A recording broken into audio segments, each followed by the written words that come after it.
Bonjour à tous, c'est Romain Daubry de la salle des marchés de Bourse Direct pour le brief du lundi et l'analyse graphique pour cette semaine. Eh bien, on a des marchés qui ont continué à consolider comme on l'escomptait. Petite divergence entre l'Europe et les États-Unis. En Europe, on est allé chercher quasiment les cibles baissières. On va le voir, alors qu'aux États-Unis, sur les marchés américains, on a encore un peu de place peut-être pour consolider. C'est ce qui rend le marché un petit peu plus glissant, un peu plus risqué en ce début de semaine. Reste que globalement, on entame donc une nouvelle échéance sur les marchés dérivés, que le mouvement a été assez technique la semaine dernière, qu'on n'a pas connu d'accélération baissière trop marquée, même si le mouvement a été brutal. Les volumes sont restés relativement raisonnables compte tenu du mouvement et de l'échéance technique qui s'est produite. Même si on a connu un peu plus de volume le jour de l'échéance même, c'est quand même assez raisonnable. On remarque notamment sur le S&P. On arrive dans la dernière ligne droite, hein, c'est la fin de l'année sur les marchés boursiers.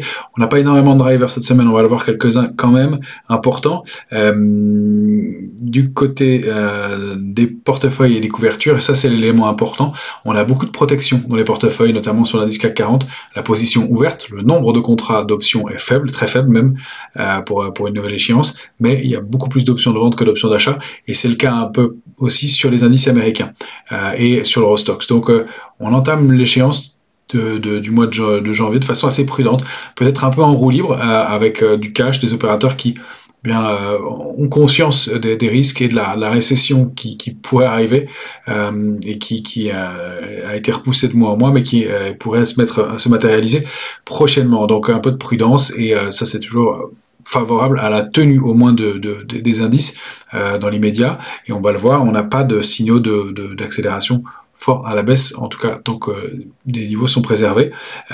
Sur les futurs, la position ouverte est assez faible, même très faible sur le CAC 40. Sur l'Eurostoxx et le S&P, on verra l'évolution dans le courant de la semaine.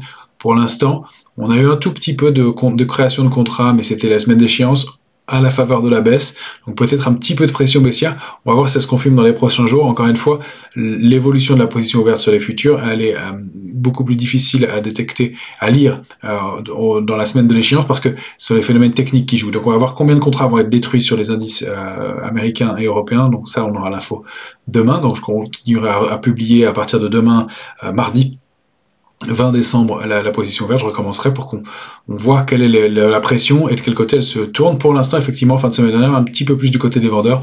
Encore une fois, probablement plutôt quelque chose de technique, d'autant plus que pas mal d'options de vente ont été ouvertes, donc ça vient contrebalancer. Donc c'est à prendre avec des pincettes, et puis c'était pas très très significatif. Les volumes, on l'a dit, on en a parlé un peu plus au moment de l'échéance, mais pas très lourd dans ce mouvement de baisse. Ça reste pour l'instant une consolidation en bonne et due forme, une consolidation en bon ordre.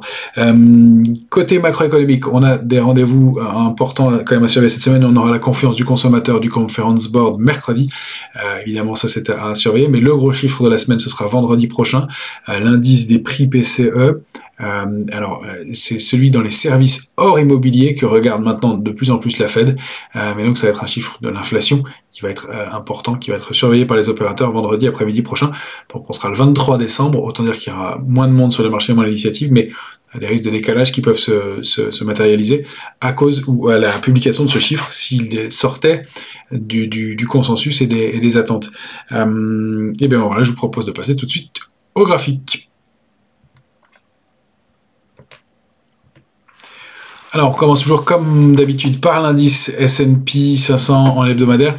C'est pas très joli la bougie de la semaine dernière en hebdomadaire. Clairement, ce rejet important contre la zone cible d'origine qui était 4132, 4058.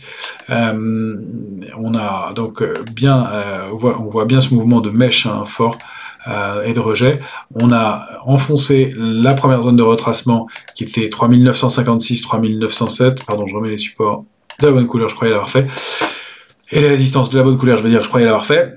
3907, 3956, c'était le premier niveau de retracement. Il a été enfoncé, ça nous paraissait pas beaucoup, en effet, compte tenu de la structure. Et cette grande mèche n'est pas de très bon augure. Maintenant, encore une fois, ça s'est fait dans le courant d'une semaine d'échéance sur les marchés dérivés. C'est là, dans le courant de cette semaine, même si on n'attend pas énormément d'initiatives dans les prochains jours, c'est dans cette nouvelle semaine qui va s'ouvrir. Il est 15 heures pour l'instant, nous sommes le 19 décembre, donc les marchés américains ne sont pas ouverts. Donc dans cette nouvelle semaine, on va voir comment se comportent les indices. Intéressant de noter qu'on est allé chercher la deuxième zone cible, la zone clé 3810, 3838. On rappelle que 838, c'était ce gap, le pied du gap ouvert en juin dernier, 19 juin, dont on avait donné l'importance et on disait qu'on serait probablement bloqué entre ces deux gaps pendant longtemps. C'est le cas, on a été un peu en dessous, mais on n'arrive pas à le déborder. Et là, on y revient. Donc, ça peut être le terrain de jeu pour les jours ou pour les heures à venir. 3810, 838 en bas. 4058, 4100, voire 132 en haut.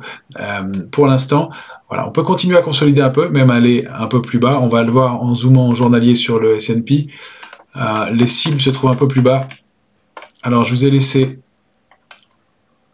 les retracements de Fibonacci qui nous donnent, voilà, c'est le graphique du S&P en journalier.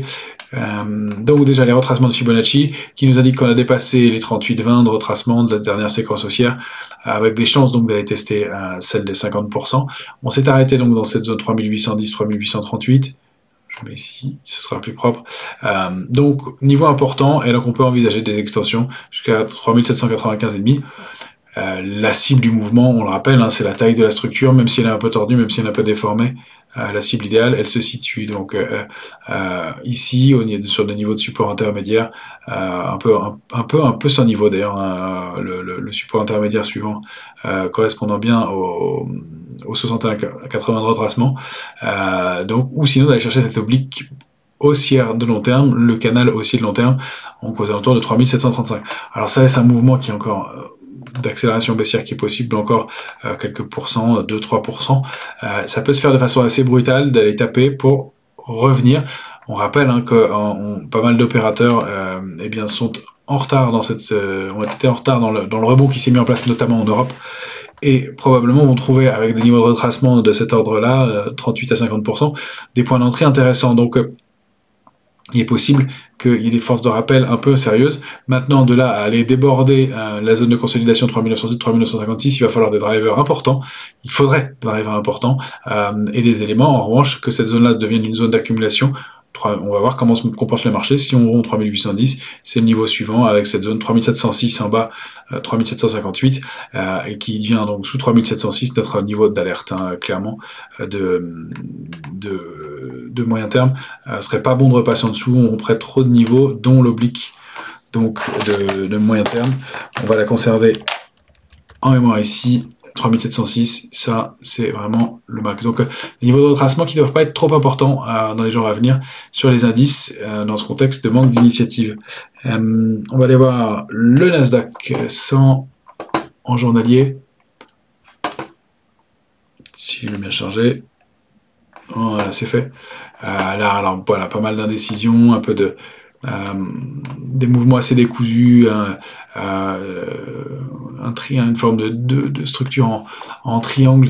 Alors c'est pas en haut de marché parce que le rebond n'a pas été très important sur le Nasdaq, mais voilà, on a des structures comme ça qui sont jamais très positives, de structure d'élargissement ou triangle inversé.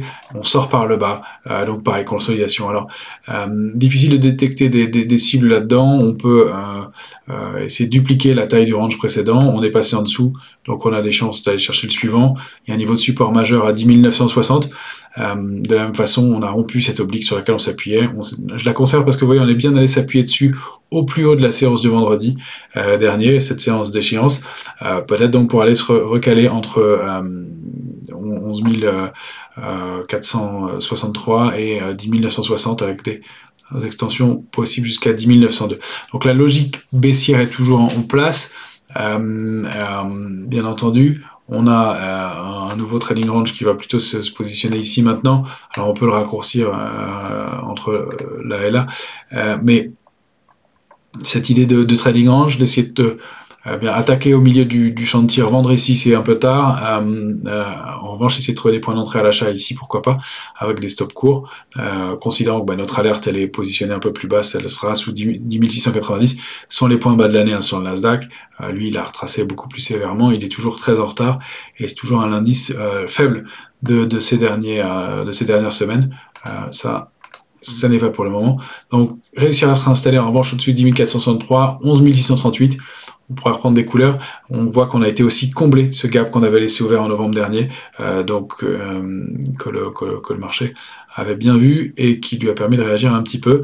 Donc un mouvement qui reste encore une fois assez canalisé, assez propre pour l'instant, mais qui a peut-être des chances de se prolonger un tout petit peu. En tout cas, on n'intervient pas, et on le rappelle, on n'intervient pas sur le marché, même si on approche de zone cible, si on n'a pas de figure de retournement ou un élément qui nous donne des raisons de rentrer sur le marché. Une figure de retournement, une diminution de la pression baissière sur les marchés dérivés, ou une diminution du volume, ou alors une annonce, quelque chose qui permette ou une structure de bougie, quelque chose qui nous permette de considérer qu'on a un point d'entrée, quelque chose de solide, et non pas uniquement de rentrer sur un support. Alors on peut le faire en dynamique, en trading, mais d'investir vraiment sur des niveaux de support, sauf stratégie de DCA ou autre, ça c'est encore quelque chose, mais là, en swing, comme on essaye de le faire, rentrer sur les marchés systématiquement sur des points, c'est difficile. Il faut bien attendre d'avoir un signal parmi les éléments qu'on proposait à l'instant. On va passer sur l'Eurostoxx. Non, je vais vous montrer le VIX qui reste intéressant, le VIX, parce que toujours tendu, mais pas trop. Et ça, c'est... alors, les gaps ont été comblés. On peut le supprimer. Tous les petits gaps, toujours rapidement comblés sur la volatilité. Vous avez sous les yeux l'indice de volatilité en journalier. On zoome un peu partout d'ailleurs maintenant. Les amplitudes promettent d'être moins importantes, sauf surprise bien entendu, mais globalement, et la volatilité s'est tassée un peu, et donc surtout les graphiques qu'on regardait de façon plus facilement en hebdomadaire, là on peut les regarder un peu plus en journalier. On est toujours sous la zone 24,64, entre la zone 21,50, 24,64, qui est la médiane de la zone d'alerte, je le rappelle. La zone d'alerte, elle est bien entre 21,50 et 28. On peut l'étendre ici. Donc on est dans la borne basse de la zone d'alerte. C'est un peu la situation idéale, je sais pas, mais la situation, une situation intéressante parce que on a un risque, les opérateurs prudents, et en même temps pas les choses ne dégénèrent pas à ce stade en tout cas. Donc retour au-delà de 24,64 et puis de l'oblique qu'on a testé plusieurs fois, que le marché est revenu travailler. Donc l'oblique haussière de long terme maintenant, qui est active depuis le mois de novembre dernier, donc depuis plus d'un an.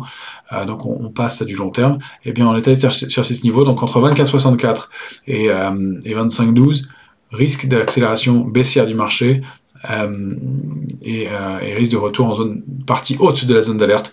L'alerte forte elle est plus lointaine pour l'instant, mais vous voyez un marché qui est assez canalisé. C'est un peu à l'image de ce que pourrait faire le marché, latéraliser, consolider un petit peu dans les jours qui viennent. Ensuite, pour regarder et revenir en Europe, l'Eurostoxx. L'Eurostoxx, lui, en journalier, il est bien allé chercher la cible qu'on visait. Pardon, je résume un peu. Voilà. La cible de la structure de retournement, on avait indiqué donc un niveau à 3800 aux alentours. Il est bien allé quasiment clôturer sur le niveau exact. Pardon, je vais résumer un peu. Que vous ayez mieux les niveaux. Voilà, puisque on va être dans une séquence où on va pouvoir zoomer un peu plus. Donc on le rappelle, on avait indiqué soit la taille de la structure en partant du milieu, et ça nous donnait cette cible-là.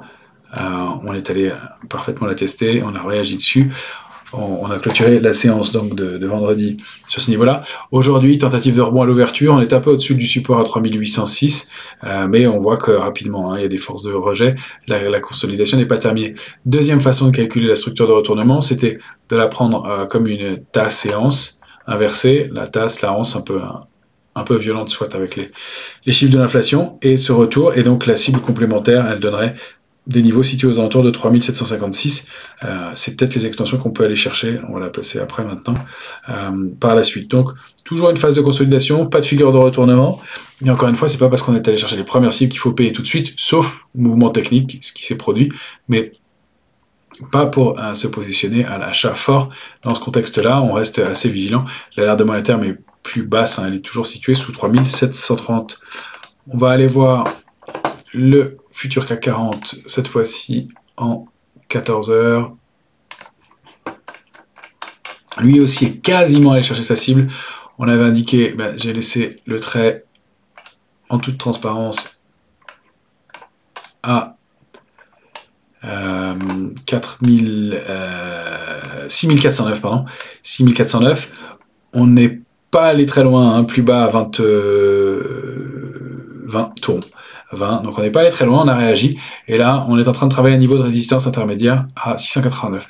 Alors ça ne veut pas dire que la correction soit terminée, on peut aller faire ce petit complément de baisse, aller chercher la cible à 409, et puis on rappelle pourquoi pas d'aller chercher ce niveau de throwback idéal sur la borne haute du canal baissier de 2022, situé donc entre 6368, pardon, et donc 6388, selon le moment où on la touche.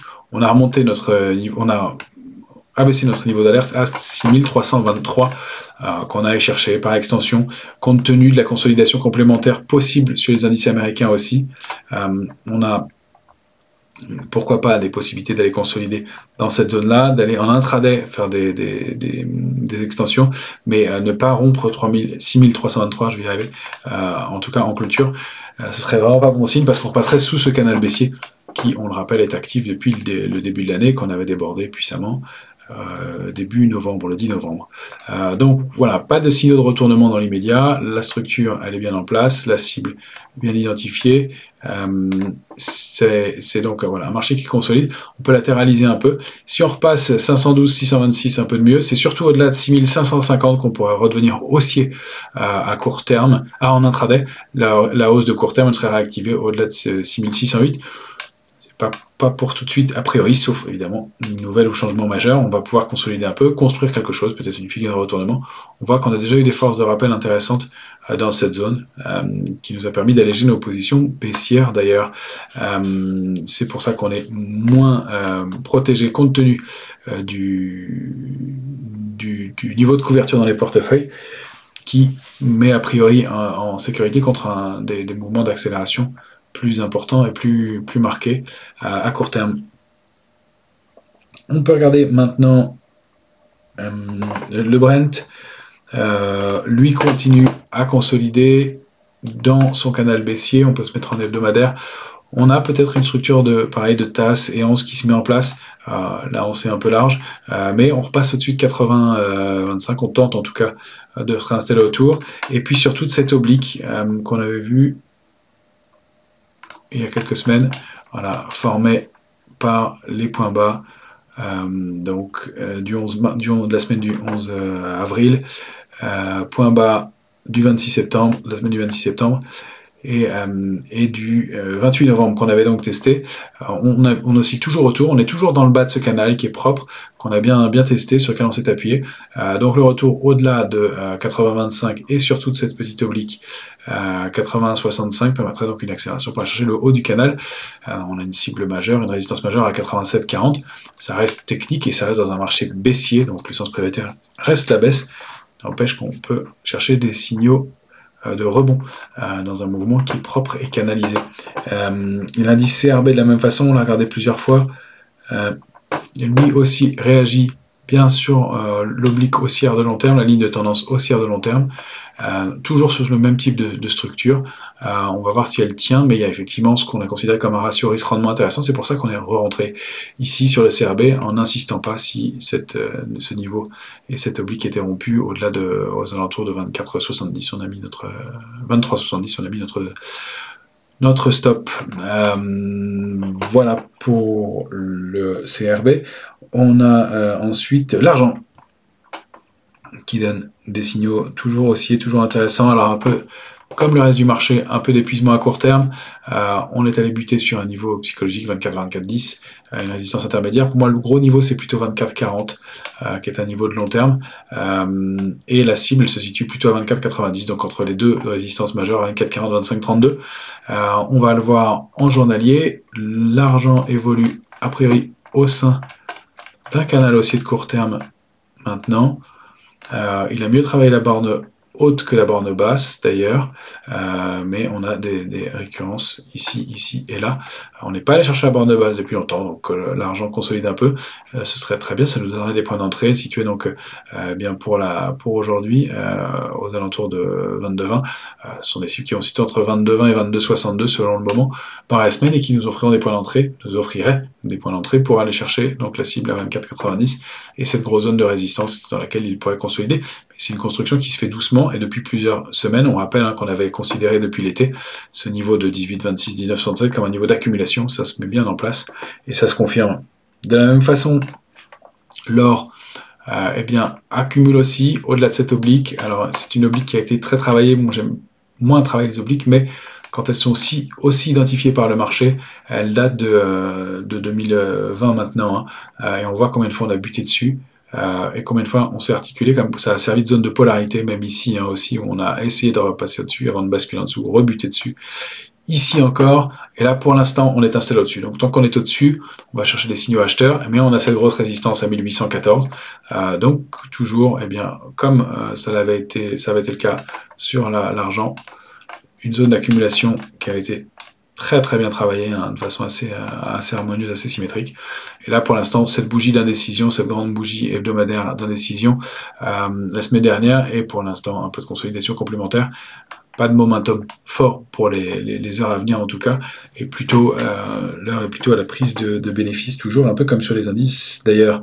Dernier élément que je vais vous montrer, c'est le dollar qui, comme on l'avait évoqué ensemble, eh bien, semble vouloir marquer une pause. En hebdomadaire, on s'approche des cibles majeures, et puis en journalier, comme pour les autres actifs, après la sortie du long canal baissier, on a accéléré à la hausse, structure de retournement, on est allé chercher pile la cible, hein, c'est vraiment le niveau qui a été identifié, d'ailleurs les bougies ont quasiment ouvert et clôturé sur ces niveaux-là, avec 1,0720 comme cible, un support intermédiaire à 1,0555 qu'on va surveiller, et puis un petit retracement qui se met en place contre la borne haute du canal haussier, contre le niveau de résistance majeur 1,0720 et cette oblique baissière de très long terme hein, qu'on a regardé plusieurs fois, qui est active depuis 2008, donc qui effectivement constitue une résistance majeure. Alors pas de figure de retournement pour l'euro-dollar, mais au moins une pause dans la tendance. C'est très corrélé avec le mouvement sur le dollar index. Dollar index, il lui aussi est allé chercher sa cible à 1,0496. Il est même passé un peu en dessous, et puis il travaille autour de son support intermédiaire 103,95. Pas de figure de retournement non plus, mais au moins une pause dans un mouvement qui s'est mis en place de façon assez propre, assez harmonieuse et canalisée. On détecte d'ailleurs ici le canal sur le dollar index, probablement assez propre, que je n'avais pas tracé encore.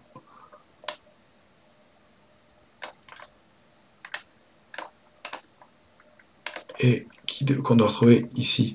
Voilà, donc un mouvement relativement propre. Je fais mon canal un peu rapidement.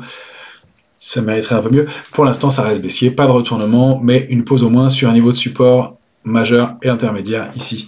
Voilà pour les actifs que je voulais vous montrer.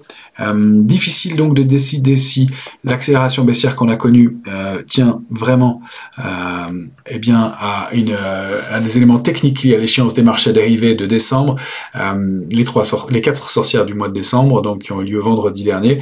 On va pouvoir en savoir plus dans le courant de la semaine. C'est toujours important, toujours intéressant de vérifier ce qui se passe dans la semaine qui suit l'échéance des marchés dérivés pour voir si c'était un mouvement de court terme et vraiment technique. En tout cas, effectivement, c'est au cours de cette échéance que la consolidation a réussi à se déclencher, enfin à se mettre en place. Côté sectoriel, on a toujours la Chine qui est le secteur un peu plus fort. On va surveiller des niveaux de throwback pour aller entrer à nouveau. La banque, l'assurance et les énergies qui sont les secteurs forts, les tracker NRGW sur lequel on est re-rentré, qui a touché la borne basse de son canal haussier de long terme et qui nous donne un niveau, un point d'entrée intéressant à nouveau, alors qu'il avait pas mal consolidé récemment. Voilà, je vous souhaite une excellente semaine à tous. Les marchés boursiers sont ouverts jusqu'à la fin de la semaine, à l'exception de Londres, qui sera fermé vendredi après-midi. En revanche, lundi prochain, lundi 26 décembre, les marchés sont fermés en Europe et aux États-Unis. Donc on se retrouvera, nous, jeudi soir de toute façon pour le point hebdomadaire. Je vous rappellerai tout ça, mais probablement pas lundi prochain. Excellente semaine à tous.